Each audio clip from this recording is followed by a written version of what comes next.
So if you follow Total Biscuit, we've covered him before. He reviews PC games. He's big for consumer advocacy. He's been attacked by game companies over his reviews and DMCAing his reviews because he was honest about stuff. So he's always in the news for something. Yeah, he did a pretty good review with Stephen Totilo of Kotaku right after all the Gamergate stuff happened. He actually had a pretty good conversation about where you can go in terms of ethics and gaming journalism and where we're at and things and of that nature. So some people like him, some people don't like him. I think overall he does a serviceable job, and it's an important job for things he does. But this isn't talking about what he does. This is talking about just him as a person and his announcement, which is that he's done with social media for a very good reason, besides that it's got so toxic. But the fact that, if you didn't know, Total Biscuit has had cancer last year and the year before. I think he went through rounds of chemotherapy, and the cancer's returned. And I think he said it was on his liver, and he's going through chemotherapy again soon. So that, coupled with the fact that he has a subreddit that seems to be more focused on things he says versus the things he actually does in his reviews, he's saying fuck it to social media, fuck it to posting stuff on Twitter or checking Facebook and doing everything like that and trying to enjoy what potentially can be, sadly, the last few years of his life. Yeah, I don't know. I haven't always seen eye to eye with him, but what it comes down to is two things. Social media is highly toxic, and wherever you stand, you're going to get shit for something. And the bigger the target you are, the more you're going to get. And the cancer, going back into chemotherapy, he said that he may only have 2 to 3 years left to live. He's intending to outlive that, but that's what the doctors are saying. But what he's realizing is that social media is not making him feel any better. It's not helping him in any way, shape, or form. And he actually kind of moved it away from the cancer fairly quickly to kind of not make it to kind of talk about it in a broader sense, which was that people feel kind of entitled to a certain level of interaction with especially internet celebrities, a certain amount of access to their personal lives, and it's draining. And it's draining him, and it has left him miserable. And that, on top of the fact that he really wants to spend time with his wife and his kid, and wants to, focus on getting healthier, and wants to, like I said, like you said, at worst, focus on, the last few years of his life. It just makes sense to say fuck it and walk away. Sure. And I don't think people realize sometimes that, how I have plenty of friends who don't understand Twitter, or they use it once in a blue moon, or they don't understand Facebook.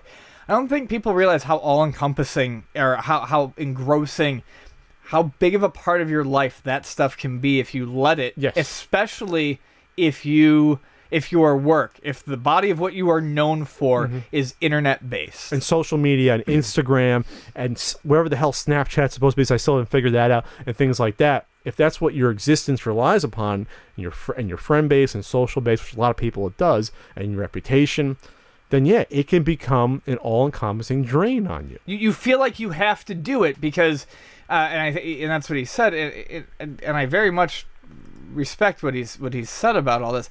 You feel like he feels like he felt like he had to do it because this is his job. This is how he makes money. He makes money by getting views. If he doesn't get views, he doesn't make money. What's the easiest way to keep views coming in is to be a personality that's there, that's talking to people, that's staying engaged. Or to be available. Right, to be available. So one of his big issues was his, like I said, his subreddit. A couple days before he announced this, he said that the Reddit is people are critiquing me, and now I got to go and read every time someone criticizes me and take your view into account. Why?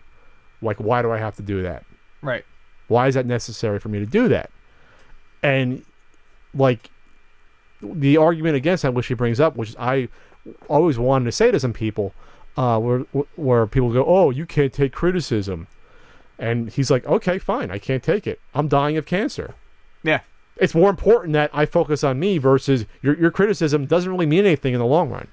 Right. My work means something, yes, but my life is more, and my sanity and my energy being put towards what's proper, which is fighting cancer, spending time with my family, and just living life, is a hell of a lot more important than me paying attention to your criticism. Yeah, basically, it's not even so much that he can't take the criticism. It's the realization that their criticism doesn't mean shit, so why the fuck should he pay attention In the to grand scheme, it's absolutely meaningless. Yeah.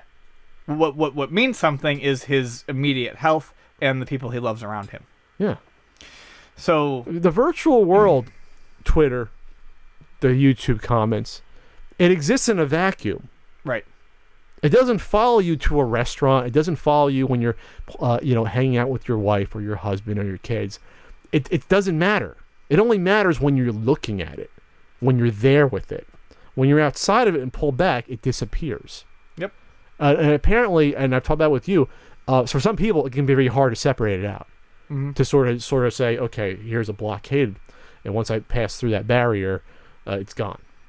I mean, I'm lucky where, like, I guess some people think I'm an asshole in general, or a punk, or whatever else, where the nickname comes from, is that really your opinion at the end of the day, while it could be good, it's not going to affect me overall. Right. I'm going to be the same person I am. I'm going to continue doing what I'm doing.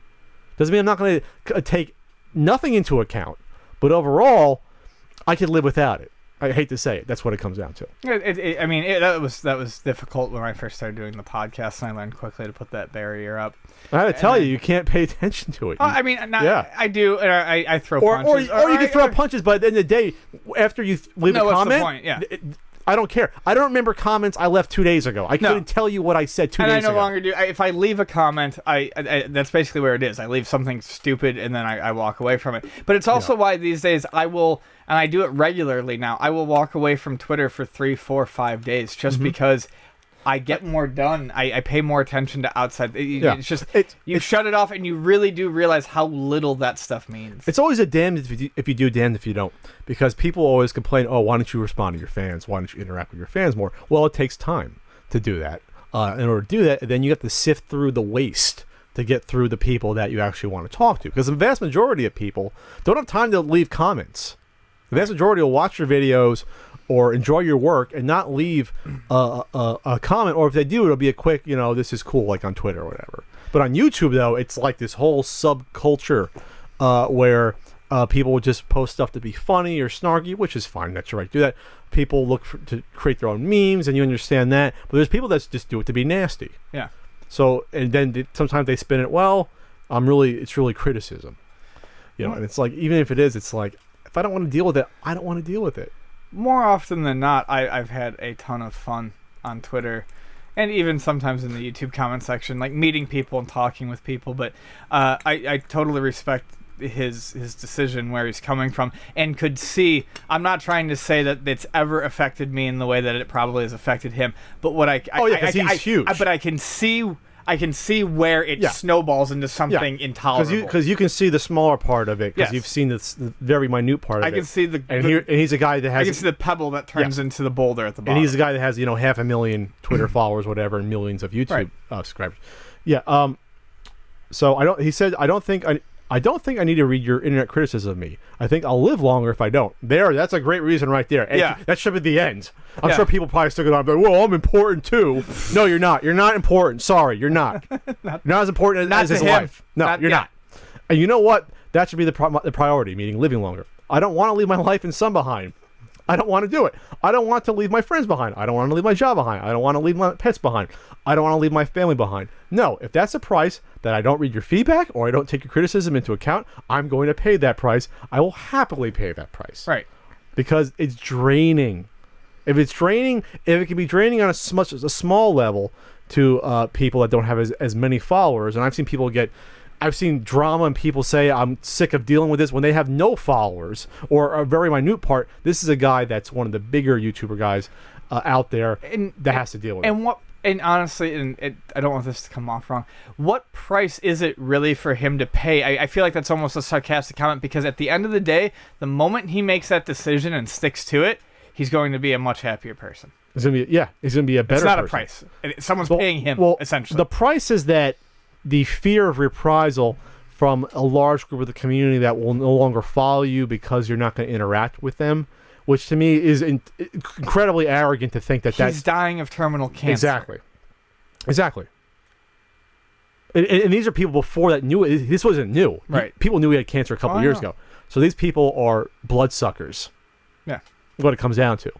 That's what it comes down to. They want their they want to feel important by having criticism be taken into account by a guy that really shouldn't have the time to begin with if he has all these followers and stuff going on and has to deal with everything else. But please listen to me. Just please listen to me. I am important. So, that's what it comes down to. So, great decision on his part. What did Chris Pratt say about the comments are bullshit? Remember?